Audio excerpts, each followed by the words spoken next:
Bonjour, bienvenue dans Point de vue, ravi de vous retrouver en direct sur le Figaro TV. Au sommaire de notre émission, des milliers d'agriculteurs toujours en colère. Ils sont à Strasbourg, toujours en colère contre le traité du Mercosur. Ils veulent donc se faire entendre, des eurodéputés qui vont voter ce midi à midi et demi. Ils vont voter sur une éventuelle saisine de la Cour de justice de l'Union européenne. Timothée Delem est à Strasbourg. À ses côtés, l'eurodéputé François-Xavier Bellamy. Est-ce la fin de l'OTAN? Jusqu'où va aller le bras de fer entre les Américains et les Européens à propos du Groenland? L'Europe doit-elle changer de stratégie? Doit-elle changer de ton vis-à-vis des Américains? Analyse et décryptage avec le général Jean-Paul Paloméros. Et puis on parlera du projet de fin de vie. Il est actuellement en lecture, en examen au Sénat. Un vote solennel est prévu le 28 janvier. On y reviendra avec la présidente de la Société française d'accompagnement des soins palliatifs. Voilà, vous avez le programme, Point de vue, c'est parti.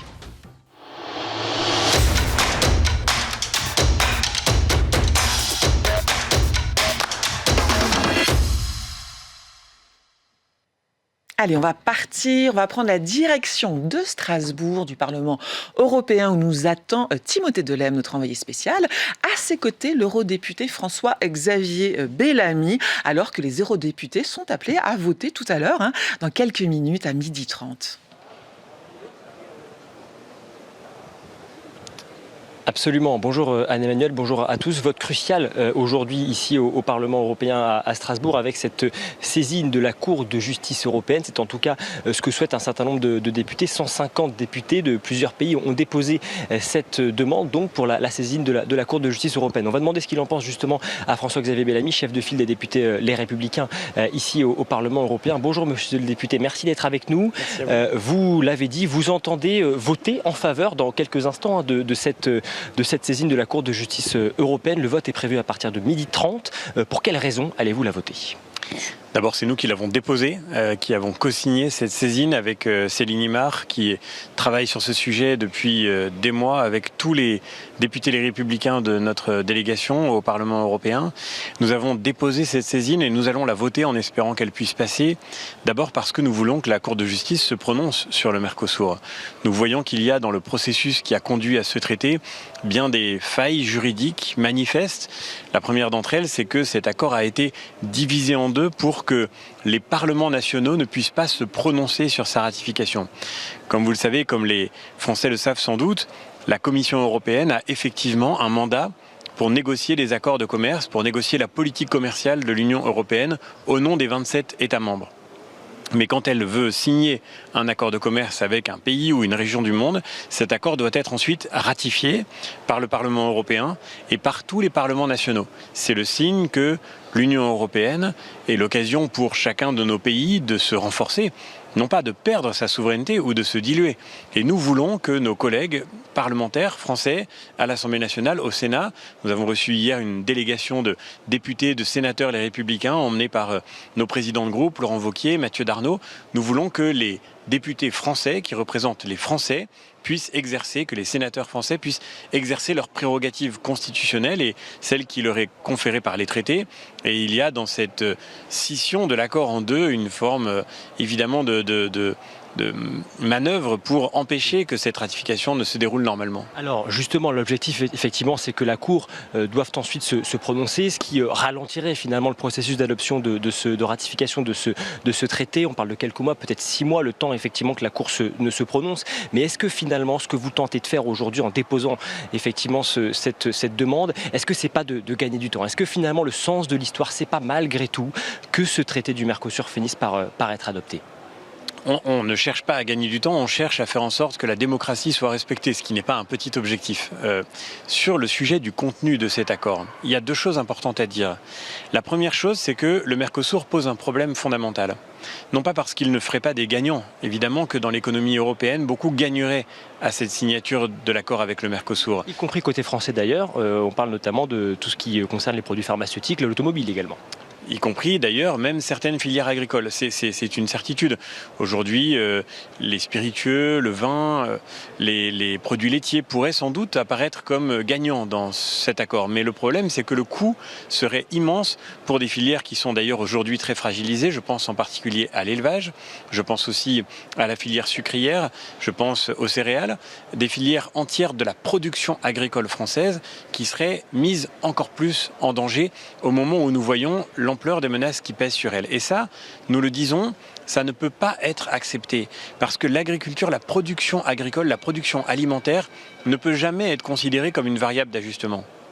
C'est pas seulement qu'on défend les agriculteurs, c'est qu'à travers le travail des agriculteurs, on défend notre pays, la sécurité alimentaire de la France et des Français pour demain. On l'a vu avec la crise du Covid, quand d'un seul coup les circuits de distribution mondiaux sont entièrement perturbés, on se rend compte que c'est peut-être une grande erreur de ne plus savoir produire nos productions de santé, nos blouses, nos masques, nos tests. On se rend compte avec la guerre en Ukraine que l'Europe, quand elle a fini par s'abandonner à l'idée que c'est le gaz russe qui lui servirait d'énergie, d'un seul coup, quand elle produit plus son électricité, elle est totalement démunie. La prochaine crise, elle sera peut-être alimentaire. Et si nous n'avons plus de production agricole pour nourrir les Français demain, alors ils se retourneront vers nous en nous demandant qu'est-ce que nous avons fait de ce qui constituait jusque-là l'un des grands atouts de notre pays. Cette année, pour la première fois dans notre histoire, à l'échelle de plusieurs décennies, la France est devenue déficitaire commercialement sur sa balance agricole. Pour la première fois, nous importons plus de produits alimentaires que nous ne sommes capables d'en exporter et donc nous avons besoin de cette dépendance à la production étrangère pour pouvoir seulement nous nourrir, ce qui est évidemment absolument stupéfiant. Mais quand même, Monsieur Bellamy, lorsque l'on parle avec ces agriculteurs qui sont réunis depuis hier devant le Parlement, qui ont pour beaucoup roulé de nuit, qui ont passé la nuit ici devant le Parlement, est-ce que finalement, avec cette saisine, avec tout ce qui se passe aujourd'hui au Parlement, est-ce que malgré tout, c'est pas leur donner un espoir finalement qui n'a pas lieu d'être? Est-ce que c'est pas quand même un combat qui est perdu d'avance, ce combat du Mercosur? Non, bien sûr que non, il n'est pas perdu d'avance. Et d'ailleurs, la vérité, c'est que les députés qui vont voter pour cette saisine sont quasiment tous opposés au Mercosur. Mais vous croyez encore que le Mercosur puisse être finalement annulé? Bien sûr, parce que je vous le disais à l'instant, si aujourd'hui nous avons une majorité pour la saisine, ça voudra dire qu'il y a dans ce Parlement une majorité contre le Mercosur. Et on est à quelques voix de cette majorité. Tout le monde s'accorde à dire que le vote est extrêmement incertain. Ce qui veut bien dire que rien n'est joué d'avance et qu'il est tout à fait possible de s'opposer au Mercosur. Je voudrais seulement dire un deuxième mot sur le contenu de cet accord, si vous me le permettez. Je suis opposé au Mercosur, mais moi je représente ici la droite française. Et je ne crois pas un instant que le but pour notre pays et pour notre agriculture soit de s'enfermer entre quatre murs et de se couper du monde pour mourir à petit feu. Le vrai grand problème du Mercosur, et c'est évidemment ce que nous avons partagé avec les agriculteurs, que nous défendons depuis des années dans les combats qu'ils mènent, le vrai grand problème du Mercosur, c'est que depuis des années, la Commission européenne n'a pas cessé d'imposer aux agriculteurs français et européens des règles toujours plus contraignantes et qu'ils ont vu leur tomber sur le dos une avalanche de contraintes, de normes, de charges qui fait qu'aujourd'hui ça devient très difficile pour eux de travailler, de bosser, tout simplement difficile pour eux de produire et de faire leur métier. Et ensuite, après qu'on leur a rendu la vie impossible, on leur impose d'être en concurrence avec des agriculteurs d'Amérique du Sud qui ne respectent aucune de nos règles. Donc oui, il y a une injustice qui est scandaleuse. Mais la vraie question, c'est pas comment on s'enferme en France pour pouvoir mourir tranquillement. La vraie question, c'est comment on libère les agriculteurs français et plus largement comment on libère la France de tous les freins qu'elle s'impose à elle-même, de tous les freins que l'Europe s'est imposée à elle-même. Comment on libère les gens qui bossent dans nos pays et comment est-ce qu'on leur rend la possibilité de travailler, de créer de la valeur et de créer de l'emploi. C'est ça la vraie urgence pour l'Europe aujourd'hui. Si cette saisine n'est pas votée tout à l'heure, que doit faire l'État français? Est-ce que par exemple Emmanuel Macron, qui l'a dit et répété, il est contre lui aussi ce Mercosur, est-ce qu'il doit saisir au nom de l'État français la Cour de justice européenne? Bien sûr. La position d'Emmanuel Macron n'a jamais été très claire sur le Mercosur. Il a été pour, puis contre, puis pour à nouveau, puis contre à nouveau. Aujourd'hui, en tout cas, il dit qu'il est contre. Il a d'ailleurs voté contre. Il a voté contre. Et bien maintenant qu'il confirme ce vote en saisissant la Cour de justice. Nous avons le pouvoir de le faire, le Parlement européen, et ça fait maintenant des mois qu'on travaille pour construire une majorité autour de cette saisine. J'espère que dans quelques minutes, nous y parviendrons. Si ça n'était pas le cas, la France peut le faire. Tous les États européens peuvent le faire. La Pologne, qui a été très opposée au Mercosur, va sans doute le faire. La France doit s'y engager elle aussi, parce que c'est fondamental que nos États ne se laissent pas dicter, là encore, un agenda auquel ils ne sont pas favorables. Il est très rare, vous savez, dans le Conseil européen, autour de la table des États membres, il est très rare que la France soit mise en minorité. La France est un grand pays, c'est la deuxième économie européenne, c'est l'un des pays fondateurs de l'Union. la France est généralement toujours au cœur de la décision européenne. Et donc, puisque la France a été mise en minorité, elle a maintenant le devoir de résister à ce qui est aujourd'hui en train de se dessiner. Justement, M. Bellamy, et c'est vrai que c'est rare que l'ensemble des députés français ici au Parlement européen soient tous d'accord sur ce vote. Vous êtes les 81 députés de tous bords favorables à cette saisine de la Cour de justice européenne. On l'a dit, le président lui aussi est contre. Est-ce que si ce Mercosur va jusqu'à son terme, cette adoption, est-ce que c'est pas justement le signe de l'affaiblissement de la voix de la France ici à l'Union européenne? Bien sûr, la voix de la France est considérablement affaiblie en Europe. Mais je le redis, c'est pour la raison que j'évoquais à l'instant. Quand l'Europe a créé des couches de complexité et de normes, la France en a toujours rajouté derrière. Nous sommes aujourd'hui le pays le moins compétitif d'Europe.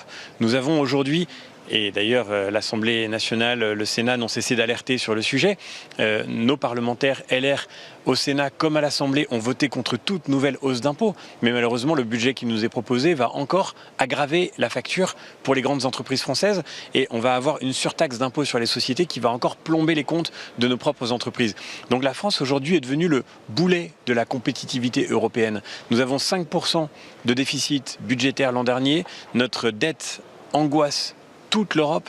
Nous avons chaque année un nouveau record de déficit commercial. Nous sommes devenus structurellement importateurs. Nous sommes un pays de consommateurs qui ne produit plus et qui finance avec de la dette publique ce dont il a besoin pour pouvoir simplement consommer ce qui lui est nécessaire. Alors après, évidemment, quand on arrive à Bruxelles en disant « Vous savez, en fait, on est contre le Mercosur », on a beaucoup plus de difficultés à être pris au sérieux.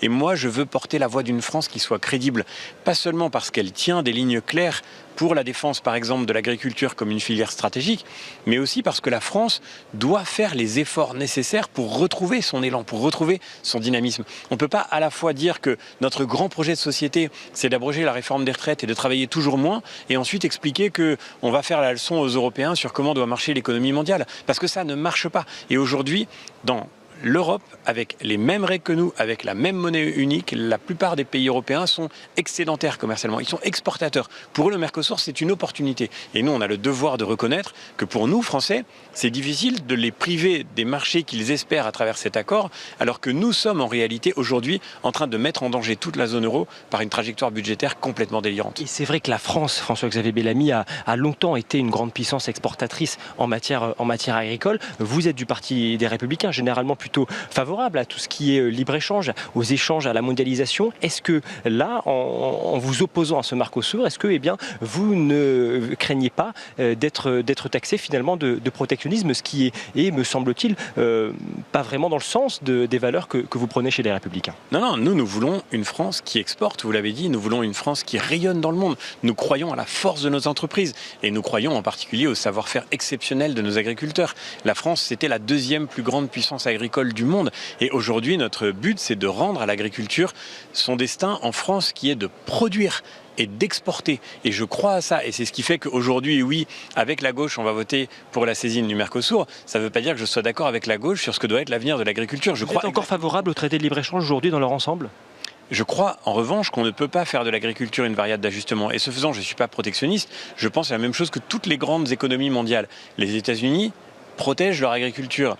La Chine protège son agriculture. Toutes les grandes puissances mondiales savent que l'agriculture n'est pas seulement une filière économique, qu'elle est une arme stratégique. Et que pouvoir garantir la sécurité alimentaire d'un pays, pouvoir exporter au dehors de son pays, c'est en réalité disposer d'une arme stratégique absolument majeure pour garantir sa souveraineté et sa sécurité. Et ce que fait l'Union européenne aujourd'hui, c'est oublier cette dimension absolument fondamentale. On a été... J'espère, on aurait dû en tous les cas être réveillé par le Covid et par la guerre en Ukraine.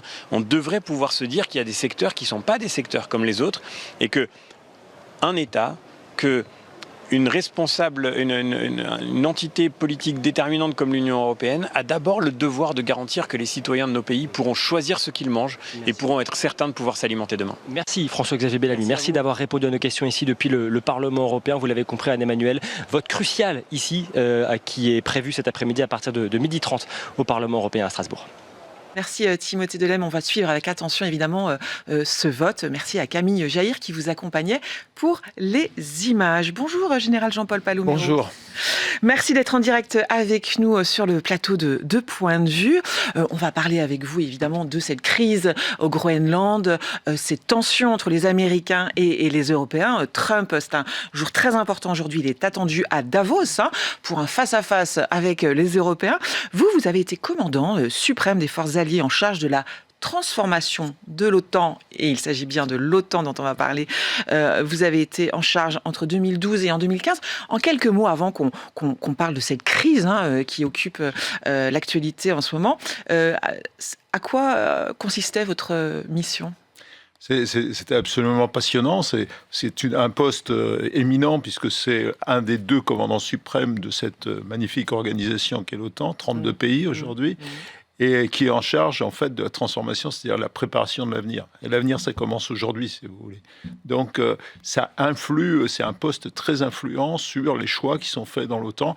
Moi, j'ai eu l'occasion, par exemple, de proposer aux dirigeants de l'OTAN de monter le niveau du budget de la défense des différents pays à 2%, dont 20% d'investissement au sommet du Pays de Galles en 2014. Voilà, c'est ce genre de choses. On travaille sur des capacités futures, on travaille sur une vision de ce que doit être l'OTAN dans les années à venir et comment on intègre les différentes capacités. Et on met le doigt où ça fait mal, c'est-à-dire là où, et c'est ce que j'ai fait à mon époque, parce qu'on était dans une situation quand même très délicate, où il y avait une réduction très sensible des budgets de défense, et trouver les moyens de convaincre les pays qu'il était temps de faire quelque chose, quoi. Et ça, c'était en 2014, au moment où la Russie envahissait une première fois l'Ukraine, au moment où nous nous battions, l'OTAN n'était pas concernée directement, mais les pays l'étaient, contre Daesh, contre l'État islamique. Donc, là, il était largement le temps de réagir, si vous voulez. Et le but du commandement de la transformation, c'est d'anticiper tous ces grands changements, en fait. Est-ce qu'on assiste, Général, à une crise historique entre les Américains et les Européens, qui sont alliés au sein de cette alliance qui est l'OTAN ? Oui, alors, si vous me permettez ce mot, elle est à la fois historique et hystérique. Et il faudrait qu'on sorte un peu de cette hystérie pour remettre peut-être un peu de la raison, l'église au milieu du village, parce que l'alliance que nous constituons avec les États-Unis, et ça c'est difficile à faire comprendre à M. Trump, qui a une vision différente, elle est durable depuis 1949, c'est le traité de Washington, elle engage les pays, et elle a eu un grand succès. Pourquoi ? Parce que c'est une alliance pour la paix. Une alliance pour la paix et la défense collective, en disant, si un des pays est attaqué, nous réagirons tous ensemble. Et c'est ça qui a permis à l'Europe de vivre en paix et de prospérer depuis 1949. Et ça, on l'a vu pendant le premier mandat de Donald Trump, on le voit encore aujourd'hui. Il a du mal, il n'accepte pas, parce que ce n'est pas son référentiel, cette alliance en tant que telle. Lui, il préfère, et c'est sa vision du monde, des relations transactionnelles, je donne, tu me donnes, etc.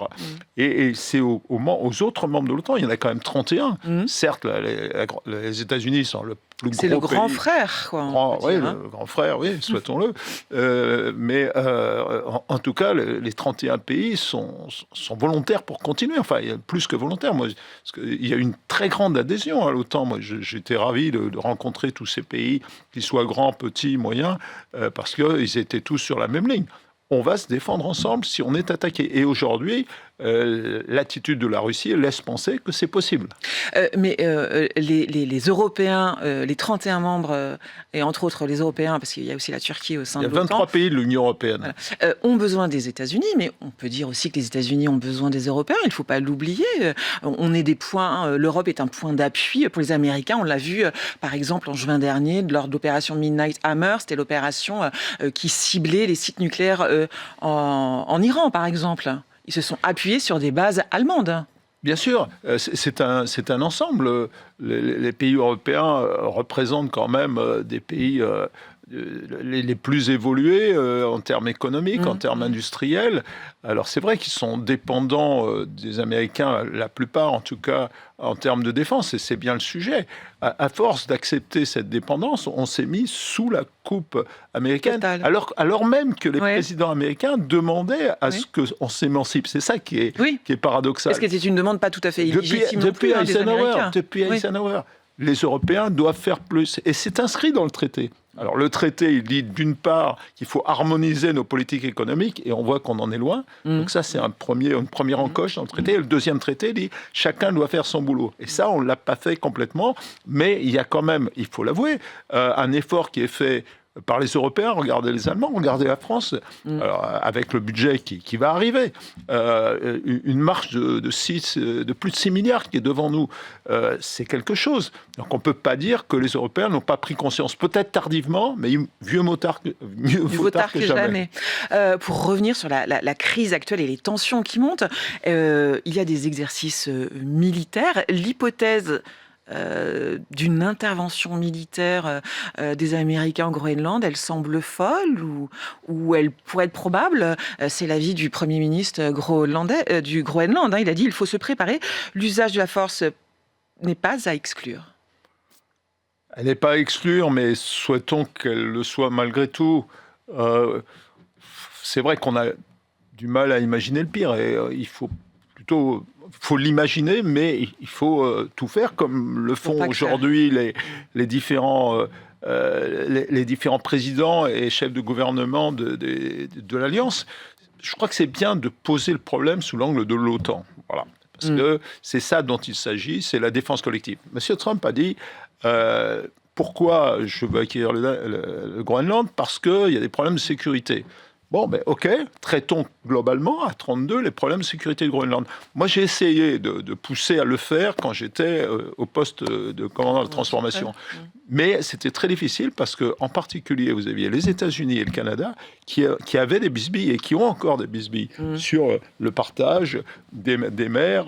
Est-ce que ça appartient à une mer intérieure au Canada? Non. Et c'est pas traité, ces sujets. Donc, c'était très difficile de mettre ça sur la table parce qu'il y avait deux pays importants de l'OTAN qui n'étaient pas d'accord.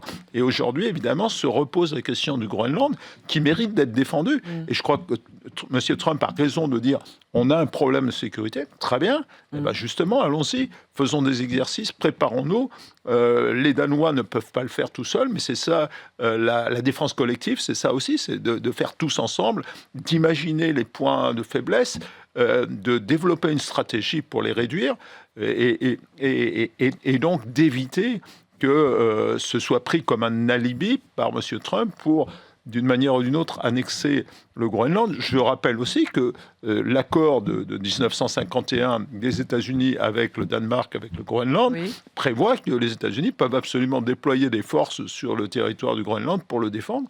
Donc tout est en place pour que la mission de l'OTAN soit respectée. Et même les intérêts des Américains aussi. Ça veut dire, il y a une option tout à fait viable de revenir à des discussions calme. Vous parliez d'hystérie, de sortir l'hystérie. Le Danemark n'est pas hostile à un renforcement des forces sur le territoire du Groenland. Ça peut se faire tout à fait main dans la main. Non, le Danemark, évidemment, c'est toujours délicat d'avouer ses faiblesses pour qui que ce soit, pour quelque pays que ce soit. Mais je me souviens des discussions qu'on avait avec eux. Évidemment, c'est un immense territoire. Je crois que c'est la plus grande île du monde, le Groenland. Donc, bien sûr.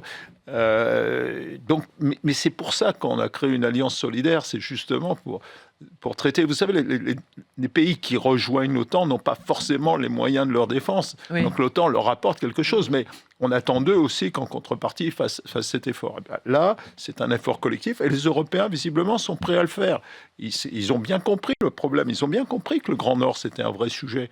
Donc, donnons-leur une chance. Mais est-ce que vous diriez que les Européens sont tous unis sous cette bannière de protéger l'OTAN? Les Européens, c'est 27 pays, 27 pays qui n'ont pas toujours les mêmes stratégies, les mêmes intérêts, les mêmes relations avec les Américains. Le président français est-ce qu'il est en pointe sur la défense justement de l'OTAN et de l'Europe à travers ce qui se passe actuellement, et qui est moins sous cette bannière? Justement, ça, c'était un des vrais sujets que j'ai abordé durant mon mandat, comme d'autres. On ne fait rien tout seul, on s'inscrit dans le temps. Mais en particulier, le rapprochement de la Suède et de la Finlande, pour lequel j'ai milité avec d'autres, mais j'ai beaucoup milité, qui a créé vraiment une cohésion, une cohérence dans le Grand Nord, justement. Ça, c'était intéressant, parce qu'on avait identifié le problème. Je reviens à ce sujet. Oui. Donc, on a vraiment fait en sorte que les Finlandais et les Suédois, quand ils le décideraient, puissent rejoindre l'OTAN. C'est exactement ce qui s'est fait. Et là, on a comblé un trou. Et fort de tout cela, aujourd'hui, on a donc ces 23 pays européens sur 27. Et ce n'est pas pour minimiser le poids des 4 pays qui ne sont pas là, mais ce ne sont pas les grandes puissances européennes. Rappelez-nous, c'est lesquels, les 4 pays qui sont pas là? Il y a de mémoire l'Autriche, il doit y avoir... enfin, il y a 3 pays. C'est pas grave. Je suis vraiment désolé de ne pas m'en souvenir, mais bon, en tout cas, ce sont des pays qui n'influent pas globalement sur la défense. Nous, on pensait à des pays comme la Suède et la Finlande qui avaient vraiment des rôles centraux. Mais là, les Européens, les 23 qui font partie de l'OTAN, vont devoir être très unis. C'est ce que vous imaginez, ce que vous souhaitez, c'est ça? Face aux Américains, il faut être ferme et changer de ton et de stratégie, vous diriez? Oui, parce que dans cette coalition, en fait, si on veut progresser, il faut progresser par le haut. Donc, qu'on mette les vrais sujets sur la table, on est pour. Moi, c'était mon boulot. Hein. J'ai jamais caché aux dirigeants de l'OTAN où était. Parfois, c'est difficile de dire à un chef d'État ou en tout cas à son chef d'état-major, peu importe, qu'il y a des trous et que ce qu'ils présentent eux comme étant des capacités sont plutôt déficitaires ou des choses comme ça. Même en France, c'est pas facile, mais c'est notre job. C'est pour ça que l'OTAN a été créé. C'est pour tirer tout le monde vers le haut, identifier les vrais défis. Et aujourd'hui, la Russie est plus qu'un compétiteur, c'est un adversaire, malheureusement. Et il faut tout faire pour que l'OTAN reste solidaire de manière à dissuader M. Poutine d'aller plus loin. Déjà d'aller plus loin en Ukraine, mais surtout et après d'aller plus loin dans ce il pourrait être tenté par une agression d'un pays. Si vous étiez en charge de l'OTAN cet après-midi, vous avez rendez-vous avec Donald Trump, ce serait ça vos arguments? C'est ce que vous avanceriez pour le convaincre de... J'essaierais très modestement de le mettre devant cette responsabilité historique, alors que son pays fête les 250 années de sa révolution, alors que les Français sont venus à l'aide des Américains, alors qu'on a été solidaires, que les Américains sont venus délivrer l'Europe du joug des nazis. Toute cette histoire commune, elle est belle, elle est créatrice. Donc, je pense que un président, un chef d'État doit être comptable, s'appuie sur une histoire, même si il a tendance à la réécrire, et puis lui dire que si on veut faire face à des menaces telles que la Russie, si on veut faire face à des compétiteurs de haut niveau tels que la Chine, c'est un ensemble cohérent. Et donc, peut-être essayer de le faire évoluer d'une relation purement transactionnelle en disant « ça a marché parce que vous avez fait peur à tout le monde, et à juste titre, mais les pays réinvestissent, c'est incontestable. Donc, vous pouvez vous enorgueillir de ce succès. Et puis, si vous voulez passer pour un homme de paix, eh bien, préparez la guerre avec nous, que nous préparions la guerre de manière à garantir cette paix. Et si au bout de votre mandat, on est toujours en paix, si les Russes ont été dissuadés, eh bien, vous aurez gagné votre prix Nobel. Alors ça, ce sont des arguments en lien avec l'histoire, notre histoire commune, notre histoire diplomatique avec les États-Unis. Les Européens ont aussi des leviers économiques. Est-ce qu'il faut hausser le ton sur les leviers économiques? Il y a un gel de la ratification de l'accord commercial avec les Américains. Oui. Il y a des 93, je crois, milliards d'euros de biens importés des États-Unis. Il faut aussi jouer ce levier-là, le levier économique avec Trump, qui semble comprendre que celui-ci. Il faut en tout cas montrer que ces choix de guerre économique... Et c'est très grave, je le rappelais tout à l'heure, l'article 2 du traité de l'OTAN, qui est limpide, qui est toujours d'actualité, il dit que les pays qui se sont engagés pour se défendre en commun doivent tout faire pour harmoniser leur politique économique. Parce que les pères fondateurs, après 2 guerres mondiales dévastatrices, avaient compris que l'économie, c'était un des centres de gravité de la stabilité et de la cohérence collective, si vous voulez. Or, aujourd'hui, cette encoche-là, elle peut faire mal. Elle peut faire très mal. Donc, il faut le faire comprendre et puis montrer sa force. Il n'y a pas 50 solutions avec des hommes comme M. Trump et a fortiori M. Poutine. Il faut montrer ses muscles, montrer sa force et montrer, peut-être lui laisser penser ou lui démontrer que si vraiment il tape très fort sur les Européens, c'est sans doute son peuple qui va en subir aussi les conséquences, et même d'une manière beaucoup plus lourde que ce qu'il peut penser. Donc là, il y a un effort pédagogique et un rapport de force. Il ne faut pas laisser... Si on cède... Parce qu'il nous a mis dans une situation... Si on cède sur le Groenland, d'abord, ça sera l'Europe, l'avenir de l'Europe qui sera en jeu, ça sera l'avenir de l'OTAN. Et vraiment faire comprendre à M. Trump que c'est son avenir, c'est l'avenir de son pays aussi qui est en jeu, c'est ça qui est sur la table. Parce que là, il nous a mis dans une situation intenable. Soit on cède et on est humilié, on est affaibli aussi aux yeux du monde, non ? Écoutez, c'est l'avenir qui nous le dira, mais c'est surtout notre force collective. Pour l'instant, je la sens. J'espère que... Alors évidemment, il faut pas se cacher les yeux. Il ne faut pas être naïf. Il y a des dépendances. Les dépendances des pays européens vis-à-vis des États-Unis. On parle des armes, c'est vrai. On le regrette. J'ai milité comme d'autres pour l'autonomie. Il y a des textes qui le montrent, enfin des papiers, etc. De l'autonomie stratégique européenne, y compris quand j'étais dans l'OTAN d'ailleurs, en disant c'est pas incompatible, au contraire. Et aujourd'hui, c'est encore plus important. Regardez ce qui se passe en Ukraine. On a une coalition des volontaires qui est l'expression d'une certaine forme d'autonomie stratégique. Je ne dis pas qu'on peut se passer instantanément des Américains en Ukraine. Non, il faut qu'on rétablisse les voies d'un dialogue et que M. Trump comprenne qu'il a des alliés. C'est compliqué pour lui, des alliés. C'est quoi des alliés ? Il semblerait que nous ne sommes pas grand-chose dans le monde de Trump, que l'Europe ne pèse pas très lourd et que ses yeux sont braqués sur l'Asie. Alors, oui, on se demande, mais... normalement, ça devrait être le cas. C'est ce qu'avait dit le président Obama et le président Biden, le basculement vers l'Asie. Moyennant quoi, comme c'était le cas d'ailleurs à la création de l'OTAN, où les Américains étaient engagés dans la guerre de Corée, moyennant quoi l'Europe doit faire son job. Et c'est ça l'enjeu, que l'Europe soit capable d'apporter sa contribution à une défense collective crédible. Donc, on en est là. Je pense que le président Trump, évidemment, c'est le président des États-Unis, mais il y a aussi d'autres Américains et d'autres élus, et beaucoup de sénateurs en particulier, qui voient le monde tel que je le décris, je peux le dire parce que je les connais, et il n'y a pas de raison qu'ils ne soient pas entendus. L'OTAN, ça compte, en tout cas pour les élus, peut-être pas pour l'ensemble des Américains qui comprennent pas forcément ce que c'est, mais pour les élus, c'est extrêmement important. Je peux vous dire que les sénateurs sont très attachés à cette alliance, ils s'y investissent, les sénateurs américains. Donc, ça veut dire que ces sénateurs américains attachés à l'OTAN doivent aussi infléchir... Mais ils le font, ils essayent de le faire. Ça, c'est des informations que vous avez Bien sûr, ils vous l'ont dit. De manière bipartisane. Ouais. Je les rencontre, nous les rencontrons à différentes occasions. Évidemment, quand j'étais aux États-Unis, puisque le poste de commandeur de la transformation est à Norfolk aux États-Unis, on avait ces relations-là, et je peux vous dire qu'ils savent ce que c'est que l'Alliance. Ils l'ont construite pour certains d'entre eux, puisqu'il y en a qui sont là depuis un certain temps, et ils y sont attachés. Donc, et puis regardez un peu les sondages. Alors les sondages, on peut leur faire dire beaucoup de choses, mais enfin, aujourd'hui, vous avez une majorité quand même d'Américains qui sont contre l'agression évidemment du Groenland, contre l'annexion, contre tout ça. Comment imaginer que Trump recule, hein ? Il est allé quand même très loin. Il y a une voie quand même pour lui d'en sortir un peu la tête haute. Vous voyez ce que je veux dire ? Je pense qu'il y a une voie de négociation. Et de ne pas trop perdre la face non plus, parce que c'est important dans ça. Lui faire comprendre qu'évidemment, si il investit pour la sécurité du Groenland, tout le monde s'en satisfera, comme ça a été le cas par le passé en Allemagne après la Deuxième Guerre mondiale et ailleurs.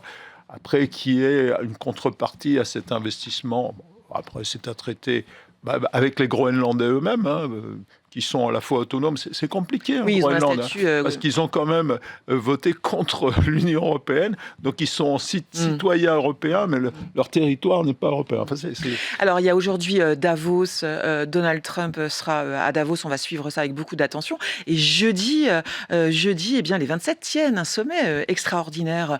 J'imagine que vous allez aussi guetter ça. Qu'est-ce que vous en attendez de ce sommet ? Que leur voix soit claire, leur position bien nette ? Une cohérence, une résilience, un engagement commun, peut-être l'apaisement de cette hystérie, comme je le disais, montrer que l'Europe est calme face à l'adversité, qu'elle fait front, qu'elle n'est pas agressive, mais qu'elle peut montrer ses muscles, et qui est effectivement une réflexion collective, comme à laquelle a appelé le président Macron. J'allais venir au président Macron, vous l'avez conseillé. Oui, pendant les élections. Oui. Qu'est-ce que vous lui diriez ? Quel conseil vous feriez à Emmanuel Macron en ce moment de ces tensions avec Donald Trump ?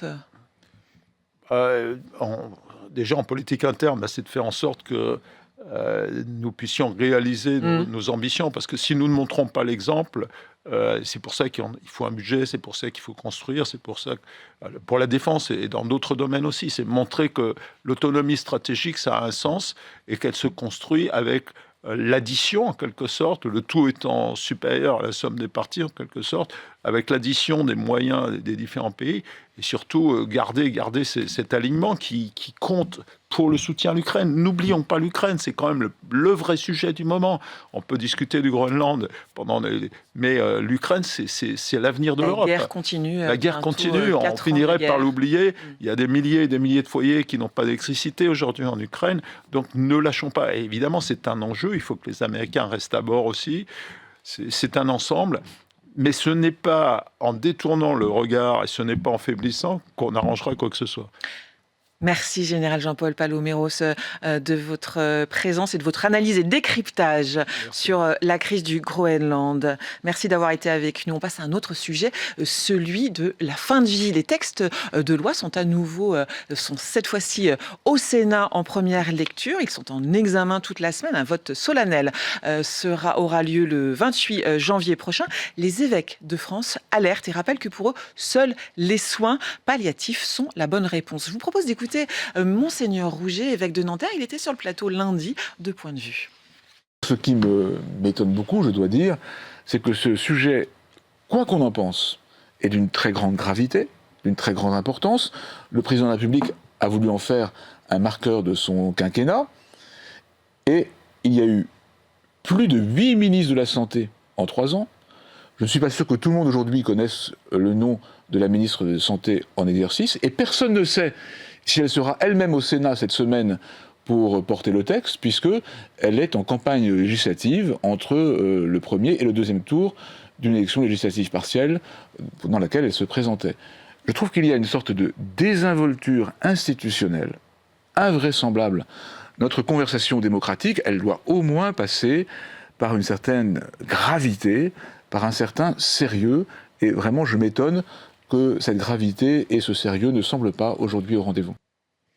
Bonjour Ségolène Perrochio. Bonjour. Merci d'être avec nous. Vous êtes la présidente de la Société française d'accompagnement et des soins palliatifs, la toute nouvelle présidente. Claire Fourcade était la précédente, elle est venue maintes fois sur ce plateau. Alors, on va parler avec vous évidemment de la loi sur la fin de vie. Les textes sont au Sénat à l'heure actuelle, des textes qui ont été donc maintes fois reportés à cause déjà de l'instabilité politique.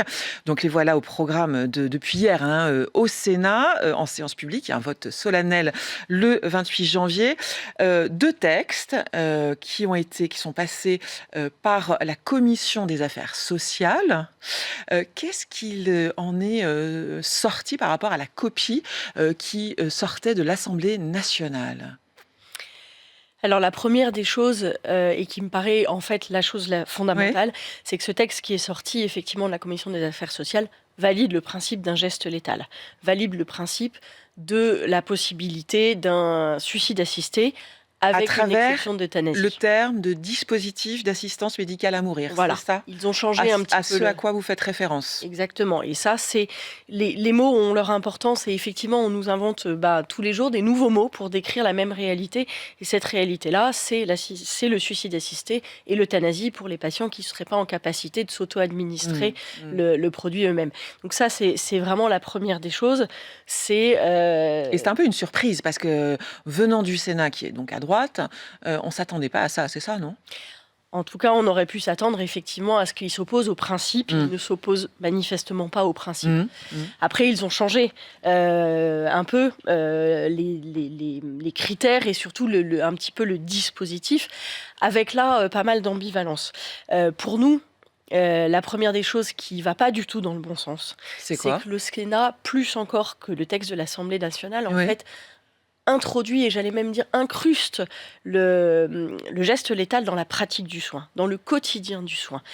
Alors que des soignants... Il y a une assimilation, c'est ça, du geste létal. Donc létal, ça veut dire le geste qui tue. Exactement. C'est assimilé à un geste de soin. Évidemment, vous êtes médecin. Vous n'avez pas... embrasser cette vocation pour ça. Alors, moi, à titre personnel, non. Mais moi, comme présidente de l'ASFAB, je sais que ce n'est pas le cas aussi des acteurs de soins palliatifs. Et il y a derrière tout le collectif soignant qui s'est mobilisé, qui s'est spontanément rassemblé depuis quelques années maintenant, et qui crie haut et fort, en tout cas le plus haut et le plus fort possible, que donner la mort n'est pas un soin. Et là, on n'est vraiment pas du tout entendu, alors que c'est à nous qu'on va demander de faire ce geste létal, d'aider les gens à se donner la mort, voire à leur donner la mort. Et ça, c'est quand même, ça va pas du tout dans le bon sens. Et par rapport au texte de l'Assemblée nationale, parce que c'est pas très évident de tout suivre, et il y a le temps en plus à ralenti, enfin l'instabilité politique a ralenti, donc c'est pas très évident. Dans le texte de l'Assemblée nationale, c'était le suicide assisté et l'aide active à mourir, hein, c'est ça ? Alors, quelle est la différence entre par rapport au geste létal entre le texte de l'Assemblée nationale et celui du Sénat à l'heure actuelle, qui est en discussion ? Alors, les différences sur l'intrication avec le soin, elles sont minimes. Oui. C'était déjà un soin, c'était inscrit dans le code de la santé publique. Oui. C'est le médecin qui était présent à toutes les étapes. Le médecin, en fait, analyse la demande, le médecin valide la demande, le médecin prescrit, le médecin délivre, le médecin fait tout. Ce qui là l'incruste encore plus, d'abord, c'est ce terme d'assistance médicalisée à mourir. On appuie encore plus sur le fait que ce soit l'assistance médicalisée à mourir. Il y a une inversion à l'Assemblée, c'était le droit à mourir. Là, c'est vraiment le droit du praticien à prescrire une substance qui tue. Donc, on est sur des choses ça vous qui implique sont encore un peu plus, symboliques, mais ça nous implique plus.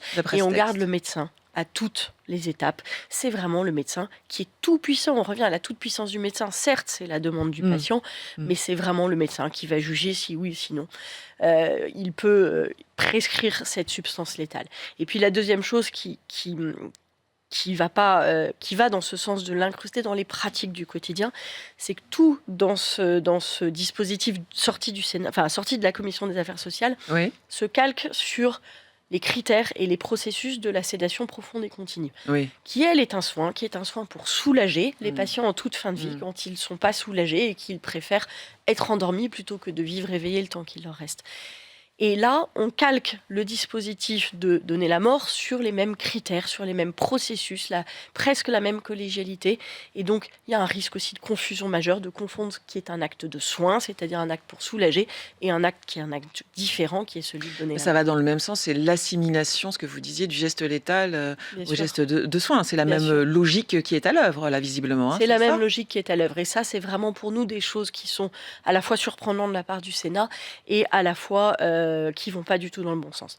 Maintenant, il faut aussi être tout à fait objectif. Il y a aussi des choses qui sont des bonnes choses. Comme la quoi première était la suppression du délit d'entrave, qui était inacceptable. Inacceptable, voilà, exactement, parce que moi, mon métier, bien sûr que c'est d'essayer de dire aux patients qu'il y a mieux que la mort et que je vais les aider et que j'ai des choses à leur proposer pour qu'ils n'en arrivent plus à demander la mort. Et puis, il y a aussi notamment la question des pharmaciens qui étaient exclus de la clause de conscience, alors que les pharmaciens, de plus en plus, sont des professionnels de santé impliqués dans les prises en charge, le développement de la pharmacie clinique. Bref, donc là, c'est une bonne chose. Donc ça, c'est une amélioration, c'est ça ? C'est une amélioration. Mais il y a aussi des critères qui ont été supprimés, Comme le délai de 2 jours. Alors, pardon, je rentre un petit peu dans la technique. Oui, hein, vous mais êtes là pour ça, oui. à l'Assemblée nationale, on avait en fait des délais. Le patient, Donc, émettez le vœu. voilà, émettait le souhait souhait. d'avoir une aide à mourir. Oui. Le médecin avait, avec un process, 15 jours maximum pour répondre oui ou non. Mmh. Et après, une fois que le patient avait eu sa réponse, le patient avait 2 jours incompressibles pour réfléchir. Donc le médecin lui dit, bah oui, je veux bien vous euthanasier, parce que vous n'êtes pas en état de prendre le produit tout seul. Oui, vous remplissez les critères aussi. Vous remplissez les critères et je vais le faire pour vous parce que vous ne pouvez pas le faire tout seul. Mais je vous laisse 2 jours et vous avez 2 jours obligatoires pour réfléchir. Je vous rappelle que pour un crédit immobilier, c'est 11 jours. Hein. On était déjà sur des tout petits critères, tout petits délais. Mais il y avait quand même ce délai pour réitérer sa demande. Qu'est-ce que je suis en train de faire? On parle de la vie et de la mort de personnes. Là, le Sénat a dit que ce délai de 2 jours, il était maintenu, sauf si le médecin estimait avec à la demande du patient que finalement, il n'y avait pas besoin. Et donc, à partir du moment où on dit il y a un délai gros verrou incompressible, qui saute, entre c'est guillemets. un gros verrou qui saute, effectivement.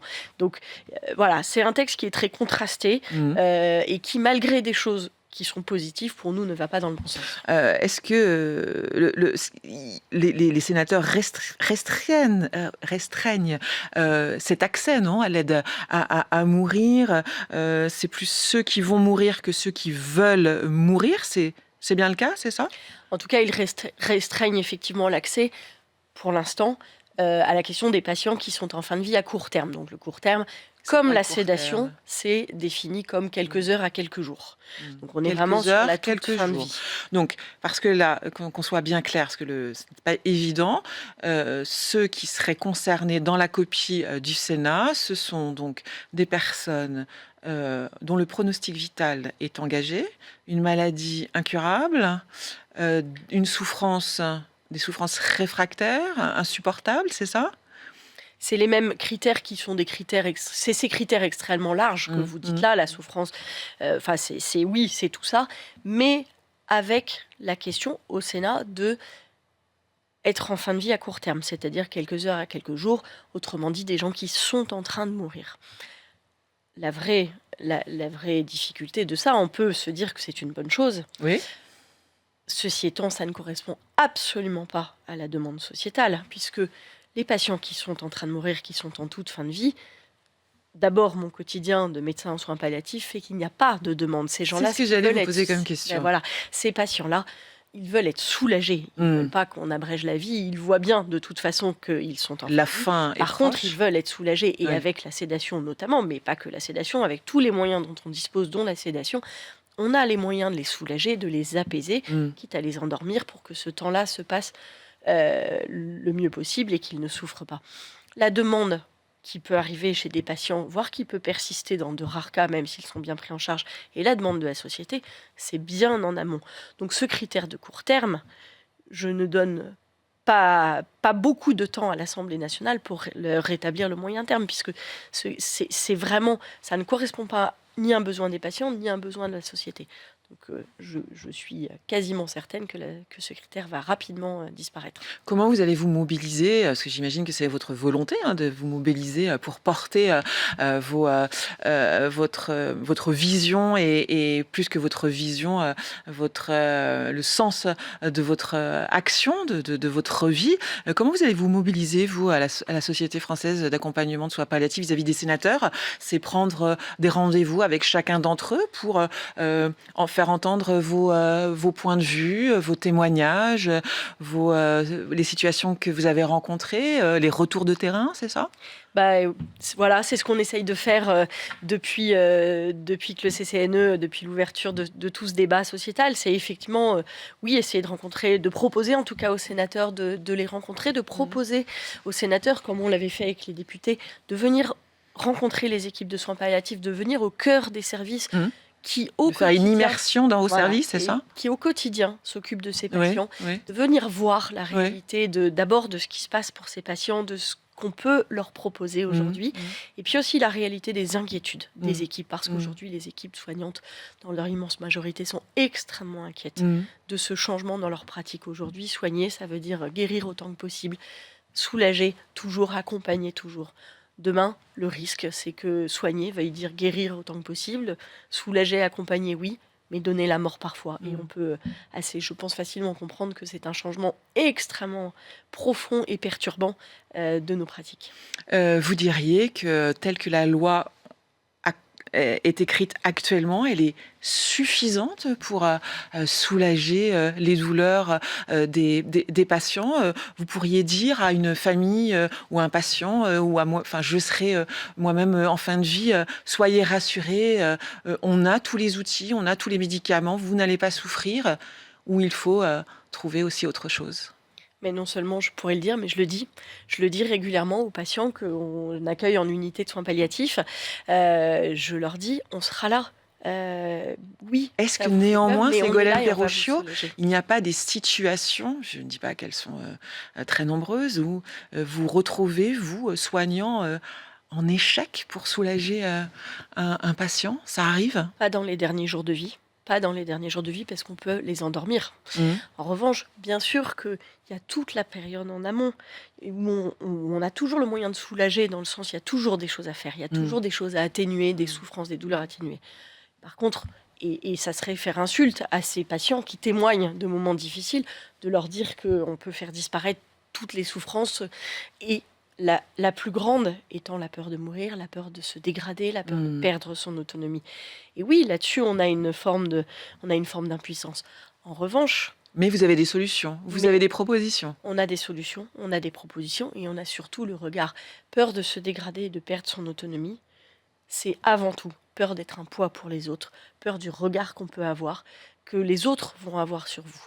Et je vous assure, et ça c'est mon quotidien, que si on rentre dans la chambre d'un patient en transpirant le fait qu'on est là pour lui, que c'est pas un problème et qu'on va l'aider peut-être à aller aux toilettes ou à faire sa toilette ou à l'aider à manger, et que non seulement c'est notre métier, mais qu'on l'a choisi ce métier, et qu'on est content de le faire et qu'on est content d'être d'une certaine manière à son service, ça va considérablement changer sa notion de dépendance ou de peur de la dépendance, par rapport à si on le regarde en disant que c'est vrai quand même, sa vie est vraiment dure et que on serait à sa place, on n'aimerait pas la vivre. Je dis pas que j'aimerais la vivre, je suis comme tout le monde, je suis contente d'être autonome et j'ai peur de ça moi aussi. Mais peut-être moins que les autres parce que moi je sais que je pourrais être bien prise en charge et bien accompagnée. Et donc c'est ça qu'on appelle de nos voeux, à ce que notre société, et je pense que c'est l'honneur d'une société, se donne les moyens de bien accompagner et bien soulager, bien accompagner tous ces patients atteints de maladies graves, ces patients âgés, ces patients en fin de vie. L'autre texte, c'est justement le renforcement de l'accompagnement et des soins palliatifs. Vous trouvez qu'il est à la hauteur tel qu'il est écrit à l'heure actuelle ? Puisque, il faut le dire, tout le monde ne peut pas avoir accès aux soins palliatifs en France. Il y a un manque cruel de structures. Rappelez-nous. Un patient sur deux, aujourd'hui c'est la Cour des comptes qui nous l'a dit, un patient sur deux qui relève d'une prise en charge palliative n'en bénéficie pas.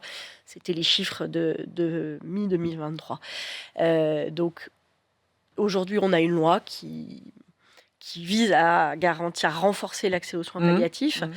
C'est pas tant d'une loi dont les soins palliatifs ont besoin. C'est pas dans une loi, c'est de moyens, c'est d'une volonté politique, c'est de ressources humaines. Donc, s'il y a une loi, tant mieux. Elle a une valeur symbolique qui est forte. Elle a été votée à l'Assemblée nationale à l'unanimité en juin. C'est plutôt une bonne chose symboliquement.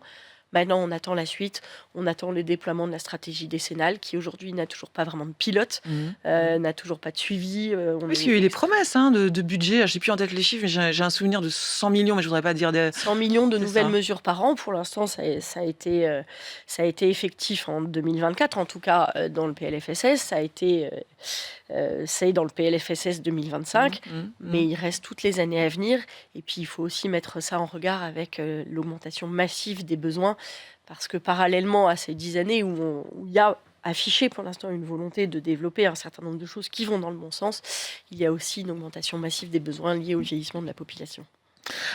Merci Ségolène Perrochio d'avoir été avec nous. On va bien sûr suivre tout au long de la semaine ce qui va se passer au Sénat et on fera une émission spéciale mardi prochain à la veille du vote solennel qui aura lieu à 16h30.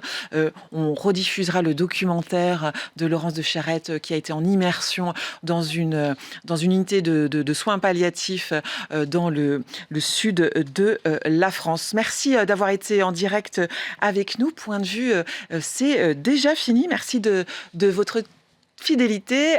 Timothée Delem sera de retour de Strasbourg. Demain, il sera donc aux manettes de l'émission. Soyez au rendez-vous. En attendant, je vous souhaite une très bonne journée en compagnie du Figaro.